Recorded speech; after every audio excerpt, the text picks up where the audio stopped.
से तुम भी हो अपने आप सारी अवस्थाओं के बाप, अमर आत्मा। हरि ओम, हरि ओम, हरि ओम। तो ये जीवात्मा स्थूल शरीर को मैं मानता, वो तो छूट जाता है, लेकिन सूक्ष्म शरीर को मैं मेरा मानता है, फिर दूसरा शरीर धारण करता है।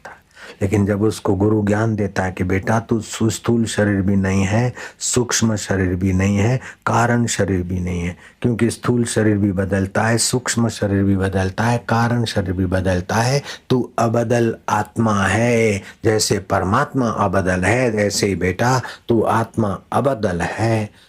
मन तू ज्योति स्वरूप स्थूल शरीर की हरकत को जानता है, सूक्ष्म शरीर के भावों को जानता है, कारण शरीर की निद्रा को तू जानता है। मन तू ज्योति स्वरूप, ज्योति माना तू जानने वाला है, अपना मूल पिछान।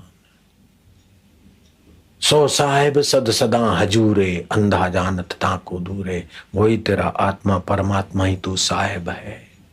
कायरे बन खोजन जाए, सर्वनिवासी सदा अलेपा, तोरे संग सहाई साथी। बस इसको खोज लिया तो आप धीर पुरुष हो गए। फिर हंसते समय हंस लेंगे, नाराजी के समय नाराजी होते रहे, व्यवहार में दिख लेंगे, लेकिन अंदर में समझेंगे कि ये सब नाटक है, खेल है। हरिओम तत्सत, और सब गप सब। आपको अपने को स्थूल शरीर मानते हुए तो बिल्कुल बेवकूफी है। थोड़ी हड्डियां हैं, थोड़ा रक्त है, थोड़ा मांस है, थोड़ी लींट है, थोड़ा थूक है, थोड़ा मल है, थोड़ा मूत्र है, थोड़ा पेशाब है, सारा मिल मिला के मैं फलाना हूं। कैसी पागलपन की बात। कहीं की ईंट कहीं का रोड़ा, भानुमति ने गुनवा जोड़ा। कहीं की ईंट कहीं का रोड़ा, भानुमति रूपी बुद्धि ने गुनवा जोड़ा। मैं कमला हूं, मैं शोभा हूं। कहाँ है शोभा? ये तो तेरा खोपड़ा है, ये तो तेरा नाक है, ऊपर करके देख तो लींट भरी है। ये है, ये तो दो खड़ी हड्डियां हैं, कुछ आड़ी हड्डियां हैं, और अंदर क्या क्या भरा है। ये तो भगवान की रहमत है कि जरा कवर दे दिया है चमड़े का, नहीं तो चमड़े का कवर हटा के देखो पुरुष का, तो पुरुष में काम विकार कैसे आएगा अपने को स्त्री को, और स्त्री का चमड़ा हटाकर कल्पना करो तो कैसे काम विकार आएगा। ये तो बाहर चक्की मक्खी यूं लगा दी, यूं कर दी, यूं कर दी, यूं कर, बाहर चक्की मक्खी, अंदर बुरबुर दकी अच्छी। ऐसा गंदा मसाला है। कहीं की ईंट कहीं का रोड़ा, भानुमति ने कुनवा जोड़ा। ये बुद्धि रूपी भानुमति ने कुनवा जोड़ दिया। कहीं की ईंट कहीं का रोड़ा, भानुमति ने कुनवा जोड़ा। इसी शरीर को मैं मानने लग गया और घुस गया कि मकान मेरा है। मकान को पता ही नहीं कि मैं इसका हूं। ये रुपए मेरे हैं, ये माला मेरी है, घर मेरा है, केबिन मेरी है, हमारा हमारा हमारा। अपने असली मैं के ज्ञान को मारा, फिर हमारा हमारा। मरते समय सोचता कि एफडी का क्या होगा, बेटे का क्या होगा, पत्नी का क्या होगा। अरे वो हजारों लाखों जन्मों में न जाने किसकी बेटी थी, किसकी पत्नी थी। अभी तेरे फेरे फेरे 20 साल रहे, मर रहा उसके लिए। तू मर रही है कि इस डोकरे का क्या होगा, छोकरे का क्या होगा। करनू थो सो ना कियो, का पड़ियो मोह के फंद। कह नानक समय रम गयो, अब क्या रोवत अंध। रोते समय आंसू बहाते जाए, इसके पहले समय हो सत्संग करके ज्ञान पाले।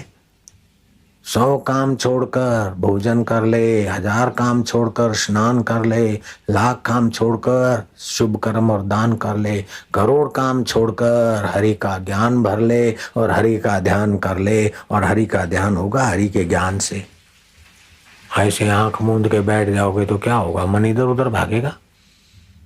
हरि का ज्ञान जिनको हरि मिले हैं, वो भगवत नाम स्तुति पुस्तक में है कि हरि कैसे हैं। वही आपका आत्मा हरि होके बैठा। ऐसा नहीं कि कहीं हरि है और 4 भुजा वाला 2 भुजा, वो तो हरि का माया विशेष अवतार है। बाकी तो हरि व्यापक सर्वत्र समाना, हरि तो सर्वत्र व्याप रहा है। आकाश कहाँ नहीं है? जैसे आकाश व्याप रहा है, ऐसे हरि व्यापा है। हरि व्यापक सर्वत्र समाना, प्रेम ते प्रकट होई में जाना। फटाके की दुकान में सारे फटाकों में गंधक व्यापा है, लेकिन जिस फटाके को दिया सले लगे उसका भड़ाका होता। ऐसे जिसको ज्ञान की दिया सलाई लगे उसकी चेतना जागती है। तो हनुमान जी को ज्ञान दिया राम जी ने और सीता जी, अर्जुन को ज्ञान दिया कृष्ण जी ने, तोतापुरी जी ने रामकृष्ण को ज्ञान दिया, रामकृष्ण ने विवेकानंद को दिया। केशव राम महापुरुष थे, सिंधी संत, उन्होंने लीला राम बापू को दिया, लीला शाह जी बन गए, लीला शाह बापू जी ने मेरे को दिया, और मैं वही महापुरुषों की प्रसादी आप तक ले आया हूं। तो आपको तो तैयार माल मिल रहा है। ऐसा दिव्य ज्ञान पाने के लिए राजे महाराजे राजपाट छोड़ जाते थे, गुरुओं के द्वार पर झाड़ू बुहारी करते थे। राजा भरतरी जैसे भी, राजा गोपीचंद जैसे भी।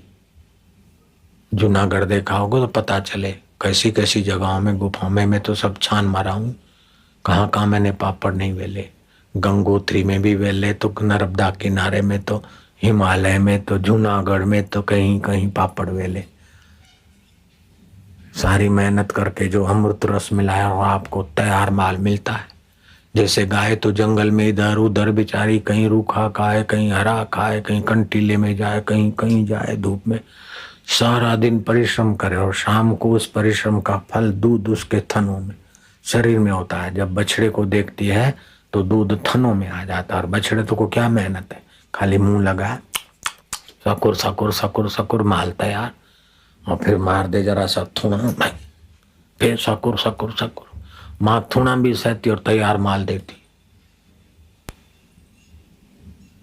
ऐसे संत रूपी माता ने न जाने कितना कितना अगले जन्म में साधना किया, कितना कितना गुरुओं को रिझाया, तपस्या किया, सेवा किया, मान अपमान सहा, और फिर ब्रह्म ज्ञान रूपी दूध अपने अंतःकरण में बनाया, और फिर सत्संगी रूपी बछड़े देखे।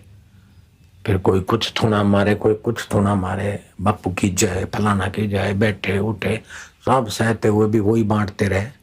गाय तो 1 2 5 बछड़े में भां हो जाती, बुढ़ी हो जाती, और ये संत रूपी माता के तो लाखों लाखों बछड़े वो अमृत भगवान का दूध पी रहे। इसीलिए कहते हैं ब्रह्मज्ञानी की मत कौन बखाने, नानक ब्रह्मज्ञानी की गत ब्रह्मज्ञानी जाने।